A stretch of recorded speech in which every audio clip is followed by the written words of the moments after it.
नमस्कार, आदाब, सत श्री अकाल। मैं हूं अमृत कुमार और हम निकल चुके हैं पंचायत यात्रा पर। प्रत्याशियों से बात करेंगे हमारे खास मुलाकात कार्यक्रम में।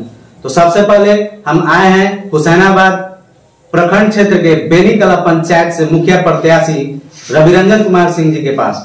तो सबसे पहले हम इनका स्वागत करते हैं हमारे इस खास कार्यक्रम खास मुलाकात में। स्वागत है आपका। आपको भी स्वागत। तो हमारा सबसे पहला सवाल आपसे यह रहेगा कि आप मुखिया पद के लिए चुनाव लड़ रहे हैं, तो आपका मुद्दा क्या है इस चुनाव में? देखिए, पंचायत का चुनाव है। पंचायत में अनेकों मूलभूत आवश्यकताएं हैं और उसमें इस चुनाव में जो मेरी मुद्दा है, सबसे पहले मेरी चुनाव की कड़ी में जो मुद्दा है स्वास्थ्य का है, शिक्षा का है और जो हमारे पंचायत में पर्याप्त बड़े पैमाने पर जो भ्रष्टाचार हुआ है, भ्रष्टाचार की भी मुद्दा है और महिला सशक्तिकरण का भी मुद्दा है। आप मुखिया प्रत्याशी के रूप में पहली बार चुनावी मैदान में हैं और इससे पूर्व के चुनाव में आपकी पत्नी मुखिया प्रत्याशी के रूप में चुनाव लड़ी थी और उन्हें तीसरा स्थान प्राप्त हुआ था। तो इस बार आपको क्या लगता है, जनता आपको आशीर्वाद देगी? जनता आशीर्वाद दे रही है। मिलना और न मिलना, आज जो मूलभूत स्थिति है हमारी पंचायत की, जो समस्याएं हैं, वो बेनीकला की तमाम जनताओं से हमारी इस पंचायत की समस्या छुपी नहीं है।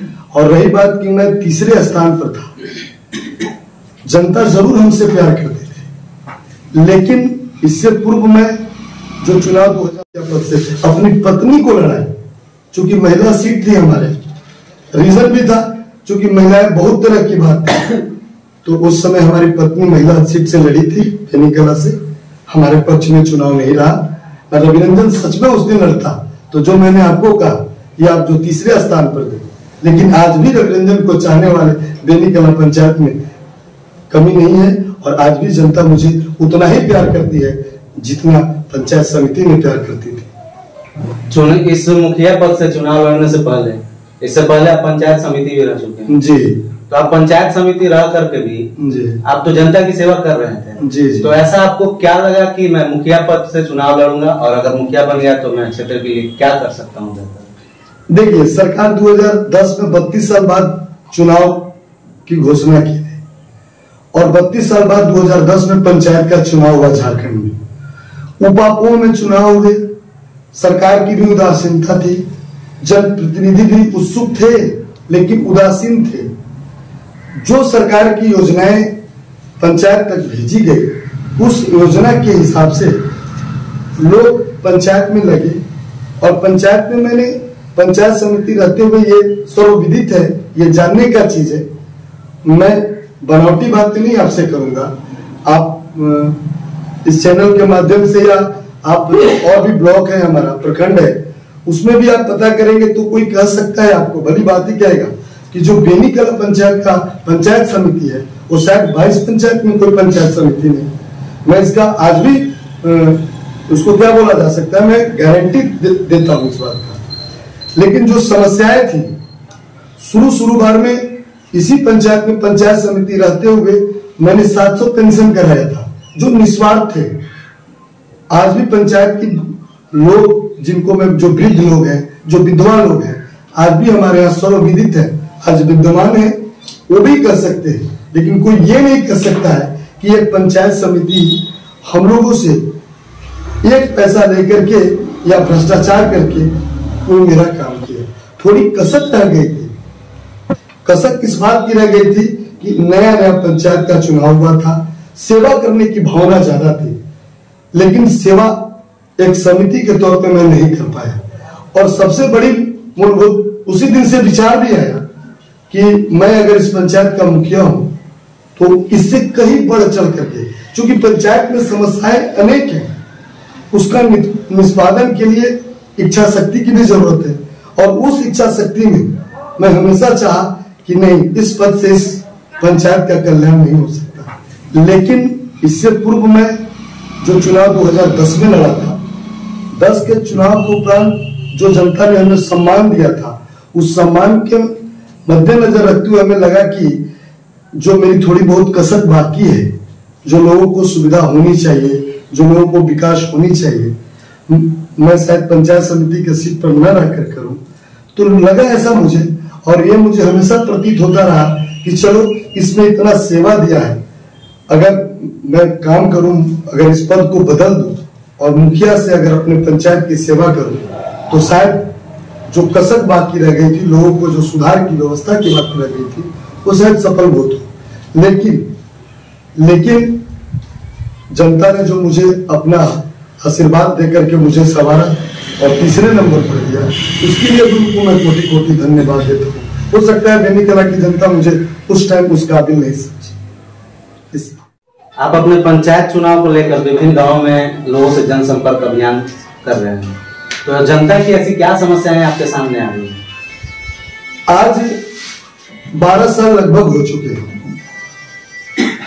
हुसैनाबाद के तमाम प्रखंड में पंचायती राज गठन हुए झारखंड सरकार में।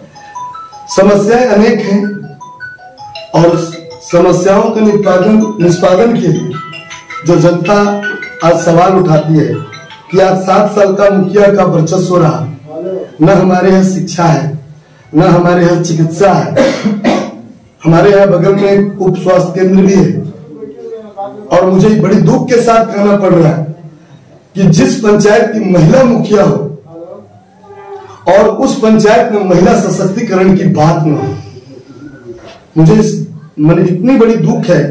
आप जरा सा सोचने के बाद है कि पूरे बेनीकला पंचायत में एक उप स्वास्थ्य केंद्र है, वो आज बगल में नहीं था, बेगमपुरा में। जिस समय में पंचायत समिति हुआ करता था, मैं थोड़ा सा समय लूंगा आपका, जिस समय पंचायत समिति हुआ करता था, हर साल ये जनता से जानने और समझने की बातें, मैं बनावटी बातें नहीं कर रहा हूं, आई कैंप हमेशा लगता था।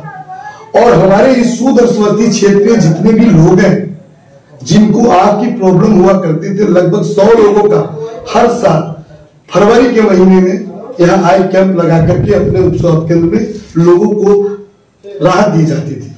लेकिन सुविधा के नाम पर यहाँ आज प्रसव की मामला आप उठा लें, आज हमारी बहन बेटी जो है 10 किलोमीटर के सुदूरवर्ती क्षेत्र से यहाँ से अनुमंडलीय अस्पताल है, अगर रात में मेरी बहन बेटियों को प्रॉब्लम, पंचायत की बेटियों और माताओं को जो प्रॉब्लम होती है बीमारी से लेकर के या प्रसव को लेकर के, वो यहाँ से सुविधा भी, अगर उनको प्रसव के लिए भी जाना पड़े तो वो निजी वाहन जो किराए पर, आप समझ सकते हैं कि ग्रामीण क्षेत्र में किराया क्या है, महंगाई को भी आप समझ रहे हैं, उसके हिसाब से बहन बेटी निजी वाहन लेकर के अपने प्रसव के लिए अनुमंडलीय अस्पताल हुसैनाबाद पहुंचते हैं। जबकि हुसैनाबाद से बड़ी बिल्डिंग जो पूर्व में हमारा अनुमंडलीय अस्पताल हुआ करता था आपके अम्बेडकर चौक पर, उससे कहीं बड़ी बिल्डिंग, अनेक सुविधाओं से लैस, लेकिन जनप्रतिनिधियों की उदासीनता के कारण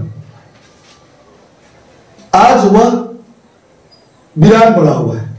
देखने को सिर्फ वो अस्पताल का बहुत बड़ा भवन, वहां न डॉक्टर की व्यवस्था, वहां न नर्स की व्यवस्था। अगर इसमें अगर रीजन उदासीनता, कारण है उदासीनता, पंचायत प्रतिनिधि अगर अपनी सक्रियता को दिखाते तो हमारे गरीब गुरबा, बेटी बहन, बच्चे बुजुर्ग इलाज के अभाव के लिए तड़पते नहीं, तरसते नहीं, और उन्हें 10 किलोमीटर की दूरी तय करना नहीं पड़ता। आज उदासीनता है।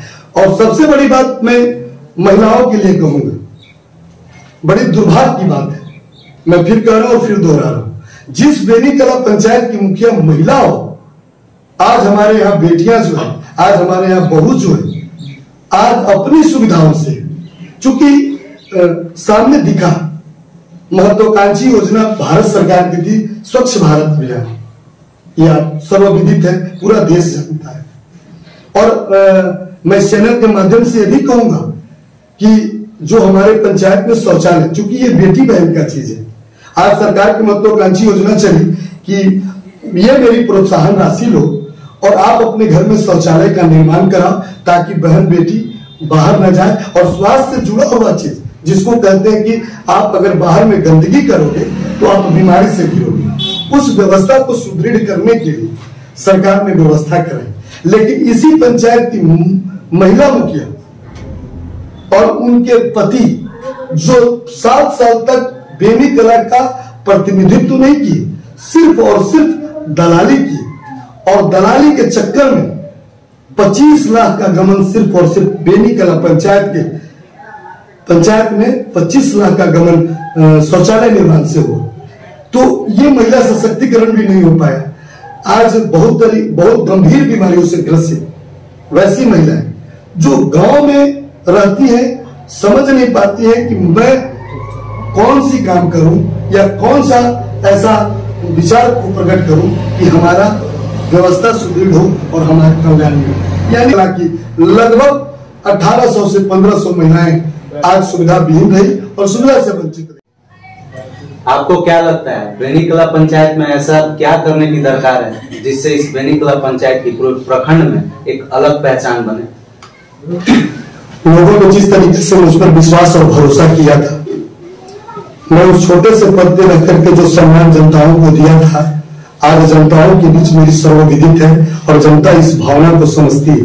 और सच में रघुनंदन को यह बेनी कला पंचायत अपने सम्मान से नवाजा, तो यह मैं जितनी समस्याएं आपके सामने रख रहा हूं, यह समस्याएं आपके उनके सहयोग से और अब तमाम जनताओं के सहयोग से हर संभव प्रयास। पहला चीज तो मेरा प्रयास है कि जिस दिन इस पद को ग्रहण करूं, क्योंकि मेरे यहाँ 1 से 8 तक स्कूल भी है और वो आज का स्कूल नहीं है, आजादी के लगभग समय का स्कूल है या उससे पूर्व का मेरे पूर्वज बताते हैं।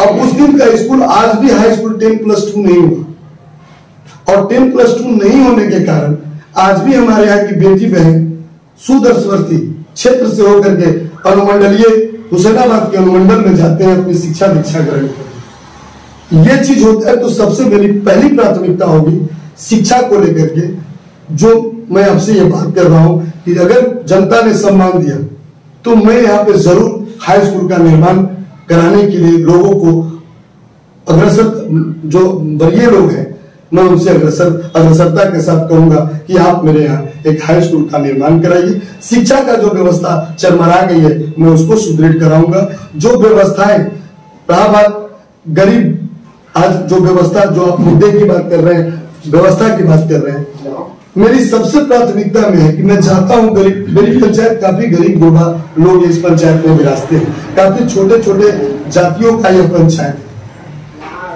बेटी की शादी भी यहाँ बहुत बड़ी समस्या है। मैं आज इस चैनल के माध्यम से यह कहना चाहता हूं कि अगर जनता ने सम्मान दिया तो मेरी यही भी घोषणा है कि हर गरीब की बेटी में, चाहे वो हिंदू की बेटी हो या मुस्लिम की बेटी हो, अगर वो गरीब है तो मैं अपने कमाई का, चूंकि मैं व्यवसायी भी हूं, मैं राजनीतिक व्यवसाय की मैं बात नहीं करूंगा, मैं खुद एक व्यवसायी हूं, पूरा पंचायत जानता है, मैं अपने कमाई का 10,000 का कन्यादान, पंचायत कन्यादान योजना जो एक गरीब की बेटी की शादी में उसको राहत प्रदान करेगा। दूसरी समस्या, हमारी बेटी जो घर में है, पूरे पंचायत की बेटियां जो घर में जो शिक्षा से जुड़ करके, जैसे जो बेटियां हमारे यहाँ ग्रेजुएट होंगी या एमए होंगी, उनको अपने तरफ से पंचायत की ओर से 500 रुपया का भत्ता हर महीने उस बेटी को शिक्षा दीक्षा के लिए, ताकि उस शिक्षा दीक्षा में उसकी व्यवस्था को करें। ये मेरी पहली। दूसरी तीसरी प्राथमिकता मैंने स्वास्थ्य के लेकर के बात। मैं अगर चुनाव जनता मुझे सम्मान दे रही है और पूर्ण भरोसा है कि मुझे यह सम्मान मिलने वाला है, और चुनाव के 3 महीने से 6 महीने के अंदर जो मैं सुदर्शवर्ती क्षेत्र और बार 10 किलोमीटर का जो नाम ले रहा हूं, मुझे एम्बुलेंस की तत्काल व्यवस्था करना है ताकि यहाँ की बेटी बहन निजी वाहन से जो खर्च न भर कर सके, वो एम्बुलेंस से अपने स्वास्थ्य की सुविधा ले और अनुमंडलीय अस्पताल तक पहुंचने का काम करे। ये मेरी प्राथमिकता है, ये मेरी मुद्दा है, और यही मुद्दा के साथ मैं चुनाव मैदान में हूँ और इसी मुद्दा को लेकर के जनता हमें सम्मान दे रही है। चलिए, बहुत अच्छी सोच है आपकी। हम बढ़ते हैं अपने अगले सवाल की ओर। आपके सामने बेनी कला पंचायत से मुखिया पद के लिए और भी लोग चुनावी मैदान में हैं। जी, तो इस स्तर में आप अपने आप को कहाँ देखते हैं? ये देखिए, ये जनता तय करती है। हम लोग कैंडिडेट 8 हैं। अगर आप वही बात जनप्रतिनिधि क्या करते हैं, तो जनप्रतिनिधि हम लोग 8 हैं और 8 जनप्रतिनिधि में उसमें सबसे ऊपर रविरंजन है। ये जनता तय की है। और मैं अपने आप को ये खुद मीठी बोल मिठू मालूम होता है कि मीठी बोल रहे हैं, अपने मुंह मियां अपने मुंह मियां मिठू वाली बात है ना। ये मैं बात नहीं कर रहा हूँ, ये जनता तय की है। मैं नहीं कह रहा हूँ, जो जनता से मुझे समाचार मिल रहे हैं, जो जनता का सहयोग मिल रहा है, जो जनता का प्यार मिल रहा है, उस हिसाब से मैं अपने आप को 1 नंबर पे अपने आप को पहुंचा रहा हूँ और अपने आप को देख रहा हूँ। मान लीजिए कि जनता रविरंजन सिंह को बेनीकला पंचायत से मुखिया पद के रूप में अपना प्यार और आशीर्वाद देती है, तो सर्वप्रथम आपके सामने वह कौन सा समस्या होगा, वह कौन सा काम होगा जो आप सबसे पहला करना चाहेंगे अपने पंचायत? मैंने अभी तुरंत आपको बोला कि सबसे पहले मेरा अभी अगर जनता का सर्वप्रथम काम होगा तो सबसे पहले जिस गरीब का घर नहीं बना, जो सरकार की महत्वाकांक्षी योजना है आवास योजना, जो सरकार की महत्वाकांक्षी योजना है पेंशन योजना, मैं सबसे पहले उन गरीबों को यह प्रदान करने का कोशिश करूंगा जो 365 गरीब आवास कर चुका है। इसके बाद 6 से 7 महीना जो बोला कि चुनाव जीतने के 6 से 7 महीने के बाद बेनीकला के नाम से एम्बुलेंस का व्यवस्था करना, चूंकि महिलाएं हमारे उससे वंचित है और सबसे पहले महिलाओं को सुविधा देना। रीजन है महिलाएं गरीब, महिला किसी की भी है, वो गरीब है, अबला है, गरीब है, किसी की महिला सुविधा सम्मान है और सम्मान देने के लिए सबसे पहले जरूरी उसका मूलभूत धरातल पर जो बेनीकला पंचायत का धरातल है उस पर सर्वविदित है कि मैं जो ये बातें बोला मैं उनको सबसे पहले प्रदान करने का कोशिश करूंगा। यही मेरी पहली प्राथमिकता है। मेरा एक आखिरी सवाल खेल से जुड़ा हुआ है। जी जी। खेल के क्षेत्र में हुसैनाबाद पिछड़ा हुआ है जी, जबकि इसमें प्रतिभा की कोई कमी नहीं है। और हमने यह देखा है कि हुसैनाबाद में आयोजित फुटबॉल टूर्नामेंट में हर वर्ष बेनीकला पंचायत से कई टीमें, कई खिलाड़ी बेहतर प्रदर्शन करते हैं जी। लेकिन उसके बाद भी जी। इन खिलाड़ियों का ना कहीं बेहतर रूप से चयन होता है, ना इनको आगे बढ़ने के लिए प्रोत्साहित किया जाता है। जी जी। इस क्षेत्र में क्या रविरंजन सिंह एक मुखिया बन करके क्या कर सकते हैं? आपने मेरा दिल की अंदर की प्रश्न को पूछ लिया। आप खिलाड़ियों से रूबरू भी होते होंगे, खिलाड़ी आपको भी जानते होंगे। मैं पूरे विश्वास और भरोसा के साथ यह कहना चाहता हूं कि मेरे पंचायत में मात्र एक ग्राउंड है, वो है सबानों के स्कूल का मैदान, एक ग्राउंड। आपने जो खिलाड़ियों की बात कहा, अब फिर पंचायत समिति वाला बात कहूंगा आपसे। जब मैं 2010 में पंचायत समिति बना तो इससे पूर्व की मेरी इच्छाएं थी। मैं काफी छोटा हुआ करता था, अनेक नेता गांव में आते थे, कोई विधायक आता था, कोई सांसद आते थे और बहुत सारे ऐसे नेता आते थे हमारे यहाँ। और उसी स्कूल के मैदान पर, चूंकि स्कूल का मैदान टेढ़ा और मेढ़ा था, जनता जानती है और जनता को यह बात का पता है, तो मैं काफी छोटा हुआ करता था तो उनके भाषण को हमेशा सुनता था और वह बार बार कहते थे कि जब मैं यह चुनाव जीत जाऊंगा तो यहाँ इस मैदान को मैं समतलीकरण कराऊंगा। क्योंकि आज बेनीकला में खिलाड़ी नहीं है। मेरे पापा का उम्र 65 साल है। मेरे पापा बोलते हैं कि मैं जब खेलता था उस समय मुझे गोली रखा जाता था। तो जरा सोचिए कि बेनीकला 65 साल पूर्व से खेल के लिए अग्रसर है और एकमात्र मैदान, और एक मैदान के लिए मैं नेताओं से काफी सुनता था, सुन करके व्याकुल हो जाता था कि आखिर इस फील्ड में क्या रखा है। जो नेता आता है यही बोलता है कि आप मुझे मौका दे दो, मैं इस मैदान को समतलीकरण बना दूंगा और खेल के क्षेत्र में आगे कर दूंगा। ऊपर वाले का सौभाग्य था, मेरी उम्र बढ़ती गई।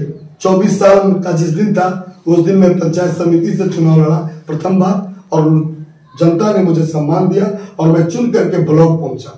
मेरी पहली योजना जो मैंने अभी आपको बताया कि आप अगर चुनाव जीतेंगे, मुखिया बनेंगे, तो पहला प्राथमिकता क्या होगी, मेरी पंचायत समिति की मेरी कसर जो दिल में थी कि आखिर इतने नेता जो आते हैं और कहते हैं कि अगर मुझे आप चुनाव जिता दोगे तो मैं इस मैदान को समतलीकरण कर दूंगा। लेकिन वही कसक थी और मैंने खेल के प्रति, चूंकि मेरा गांव, मेरा पंचायत पूरे हुसैनाबाद में खेल के दृष्टिकोण से सबसे अव्वल है, और आज भी मैं जितना मैं सक्षम हूं मैं उनको खेल के प्रति उनकी उदासीनता को दूर करता हूं। और उसी राय को लेकर के मैं पहली योजना से आज सर्वविदित है, सारे लोग जानते हैं, पूरा गांव जानता है, पूरा पंचायत जानता है कि रविरंजन सिंह की पहली योजना पंचायत समिति का आज मेरा खेल का मैदान समतलीकरण है। और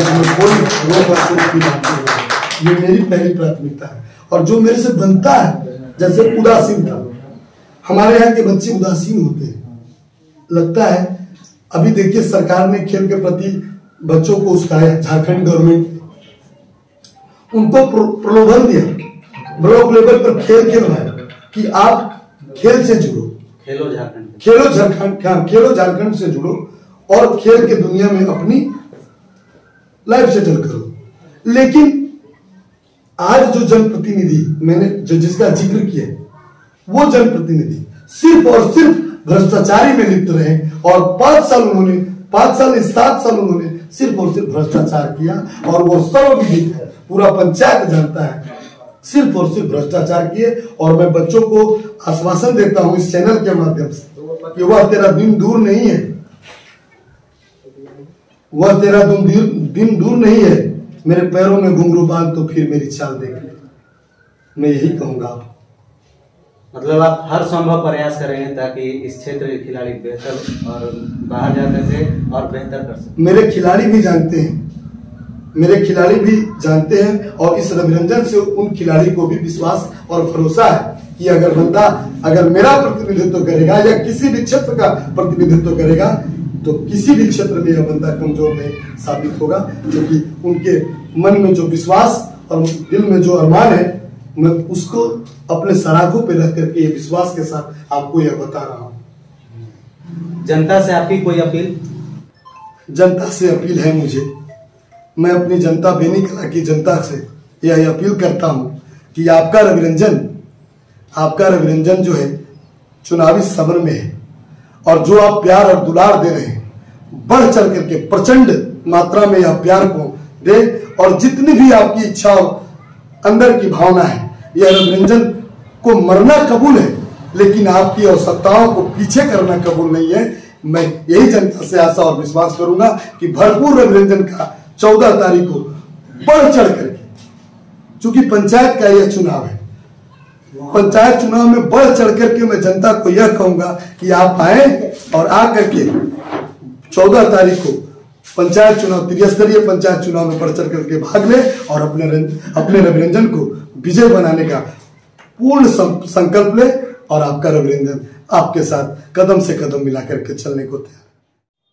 और तमाम मतदाताओं से मैं अपील करूंगा, मैं अपनी माता, बहन, बड़े बुजुर्ग, नौजवान, किसान, तमाम लोगों से यह अपील करूंगा कि आपका रविरंजन का छाप दूरबीन छाप है, जो क्रमांक संख्या 5 पर है, और आप उस क्रमांक संख्या 5 पर दूरबीन छाप पर अपार मतों से मुहर लगाकर विजय बनाने का कृपा करें। आपका रविरंजन का बहुत बहुत धन्यवाद।